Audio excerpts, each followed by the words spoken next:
সুপ্রিয় দর্শক, আসসালামু আলাইকুম। কাছে এবং দূরে, দেশ এবং দেশের বাইরে যে যেখান থেকে আমার আজকের ভিডিওটি দেখছেন, আশা করছি আপনারা সবাই খুব ভালো আছেন।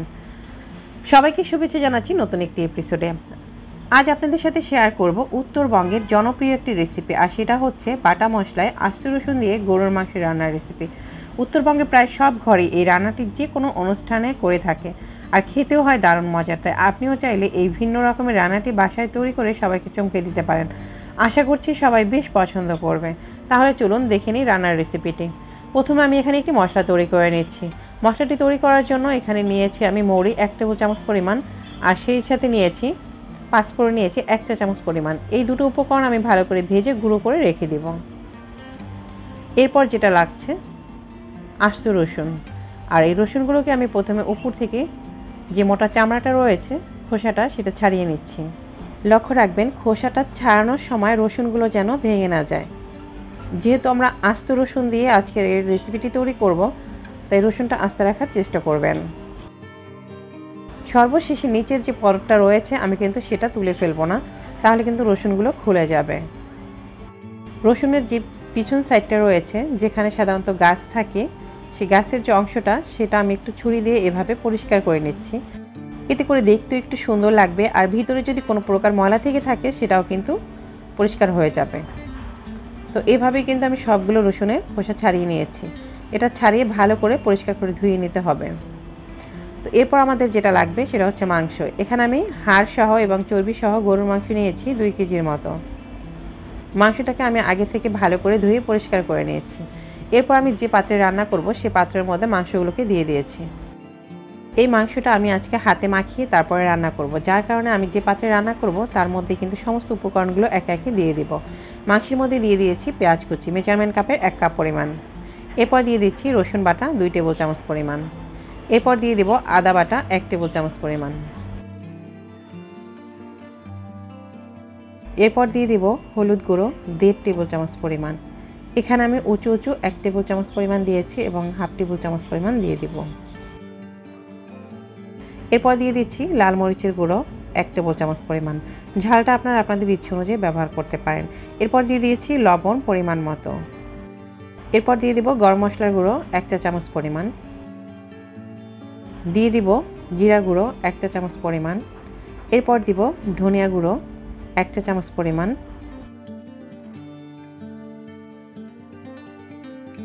এরপর দিয়ে দিব তেজপাতা গুঁড়ো 1/2 চা চামচ পরিমাণ। আমি এখানে সমস্ত মশলাগুলোই কিন্তু গুঁড়ো ব্যবহার করেছি। যারা আপনারা গুঁড়ো ব্যবহার করবেন না তারা কিন্তু এটার আস্তটা ব্যবহার করে নেবেন। এরপর দিয়ে দিচ্ছি ছোটো এলাচ 5-6টা এবং দিয়েছি বড় এলাচ 1টা। এরপর দিয়ে দিচ্ছি সাদা গোলমরিচ এবং কালো গোলমরিচ সর্বমোট 10 থেকে 12টা। এরপর দিয়ে দিচ্ছি তেল। এখানে আপনারা এটা সরিষার তেল দিয়েও রান্না করতে পারেন, আবার চাইলে রান্নার রেগুলার তেলটা দিয়েও রান্না করতে পারেন। এখানে আমি তেল ব্যবহার করেছি মেজারমেন্ট কাপের 1/2 কাপ পরিমাণ। যেহেতু আমার মাংসের মধ্যে চর্বি রয়েছে তাই আমি তেলের পরিমাণটা একটু কমিয়ে দিয়েছি। আপনারা যে মাংসটা নেবেন তার ভিতরে যদি চর্বি না থাকে সেক্ষেত্রে তেলের পরিমাণটা একটু বাড়িয়ে নিতে পারেন। এরপর সমস্ত মশলাগুলো আমি হাতের সাহায্যে ভালো করে মাখিয়ে নিচ্ছি। হাতের সাহায্যে মাখিয়ে নিলে মাংসের ভিতরে সমস্ত মশলাগুলো ঢুকে যাবে, কোনো অংশ বাদ থাকবে না। এরপর আমি মাংসের পাত্রটাকে চুলায় বসিয়ে দিয়েছি, আর এই অবস্থায় আমি চুলার স্পিডটা কিন্তু ফুল রেখেছি এবং ঢাকনা দিয়ে ঢেকে প্রথমে 5 মিনিটের মতো রান্না করে নিচ্ছি। ফিরে আসছি 5 মিনিট পরে। দেখতে পাচ্ছেন 5 মিনিট পরে আমার মাংসের থেকে কিন্তু বেশ কিছুটা পানি বেরিয়ে গেছে। আমি এখন পর্যন্ত কোনো পানি এখানে ব্যবহার করিনি। মাংসটা কষানোর জন্য এই পর্যন্ত কোনো পানি আমি ব্যবহার করিনি। আর মাংসটা যখন কষাবেন তখন কিন্তু বারবার এভাবে একটি হাতলের সাহায্যে উল্টে দিতে হবে। লক্ষ্য রাখবেন যেন মাংসটা পুড়ে না যায়। যে কোনো খাবারে যদি নিচ দিয়ে পুড়ে যায় তাহলে কিন্তু খাবারের আর কোনো টেস্ট থাকে না। তো এ পর্যায়ে আমি সামান্য একটু পানি দিয়ে দিচ্ছি। মেজারমেন্ট কাপের 2 কাপ পরিমাণ পানি আমি দিয়েছি। এরপর আমি মাংসটাকে আরও প্রায় 20 মিনিটের মতো কষিয়ে নেব। কষানোর মানেটা কি সেটা তো অবশ্যই জানেন। কষানো মানে হচ্ছে আমরা বারবার এটাকে একটু নেড়েচেড়ে ভেজে নেব, মানে সমস্ত উপকরণগুলো না দিয়ে ভালো করেই মশলাটাকে এবং মাংসটাকে কষিয়ে নিচ্ছি। আমি প্রায় 20 মিনিটের মতো মাংসটাকে এভাবে কষিয়ে নিয়েছি। যেহেতু গরুর মাংস তাই সিদ্ধ হওয়ার একটা বিষয় থাকে, তাই এটাকে ভালো করে জাল দিয়ে নিতে হবে। তো আমি কিন্তু এটা রান্নার সময় বারবার একটু পরপরই নেড়েচেড়ে দিয়েছি।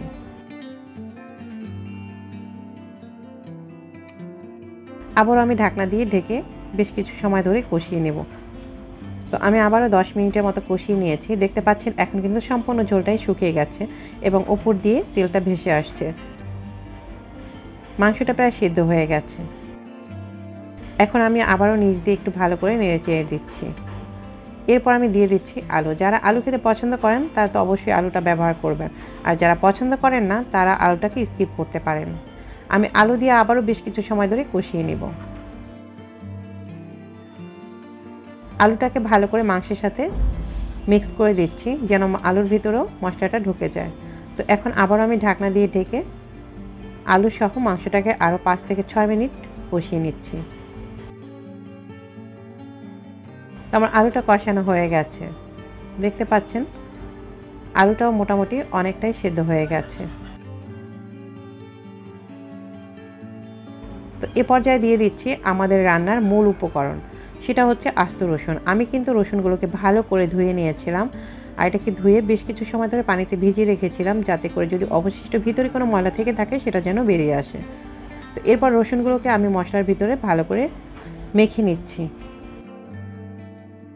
এরপর দিয়ে দিচ্ছি পানি। এটা আমি ফাইনাল পানি দিয়ে দিচ্ছি। এখানে আমি মেজারমেন্ট কাপের 4 কাপ পরিমাণ পানি ব্যবহার করব। যদি আপনারা একটু ঝোলটা বেশি রাখতে চান সেই ক্ষেত্রে আরও একটু পানি বাড়িয়ে দিতে পারেন। মাংসটা সিদ্ধ হওয়া থেকে শুরু করে আলু এবং রসুনটা সিদ্ধ হওয়ার জন্য আমি এখানে আরও 4 কাপ পানি ব্যবহার করেছি।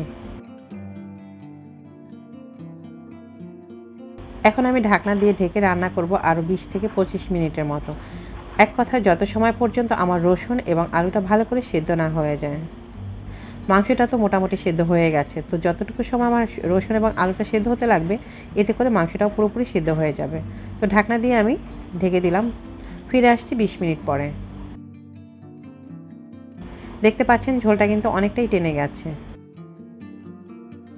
এরপর আমি একটি রসুন আপনাদেরকে উঠিয়ে দেখিয়ে দিচ্ছি যে রসুনটা আসলে সিদ্ধ হয়েছে কিনা।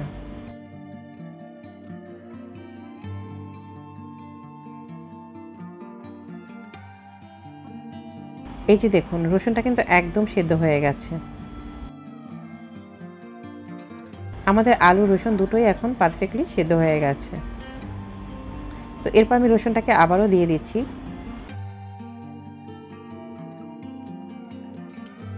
এ পর্যায়ে আমি দিয়ে দেব আমি যে একটা মশলা তৈরি করে রেখেছিলাম সেই মশলাটা, যেটা শুরুতে আপনারা দেখতে পেয়েছেন, সেই মশলাটাকে আমি এখন দিয়ে আরও 5 মিনিটের মতো রান্না করে নেব।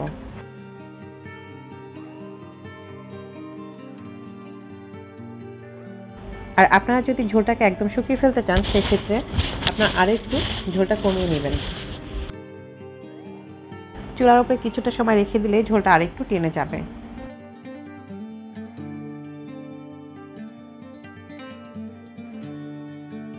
মশলাটা দিয়ে আমি ভালো করে একটু ঝোলের সাথে মিক্স করে নিচ্ছি।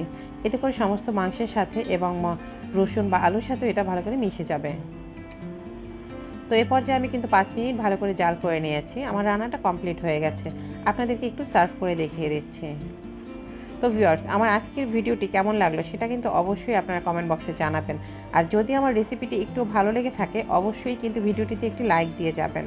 আর যদি খুব বেশি ভালো লেগে থাকে অবশ্যই আমার চ্যানেলটি সাবস্ক্রাইব করে আমার এই ছোট্ট চ্যানেলটির পাশে থাকবেন। আর যারা অলরেডি আমার চ্যানেলটি সাবস্ক্রাইব করেছেন তাদেরকে অসংখ্য ধন্যবাদ। আজকের রেসিপিটি কেমন লাগলো সেটা কিন্তু কমেন্ট বক্সে জানাতে ভুল করবেন না। তো আজ তাহলে এ পর্যন্ত, দেখা হবে নেক্সট কোনো ভিডিওতে। ততক্ষণ আপনারা সবাই খুব ভালো থাকবেন, সুস্থ থাকবেন। আল্লাহ।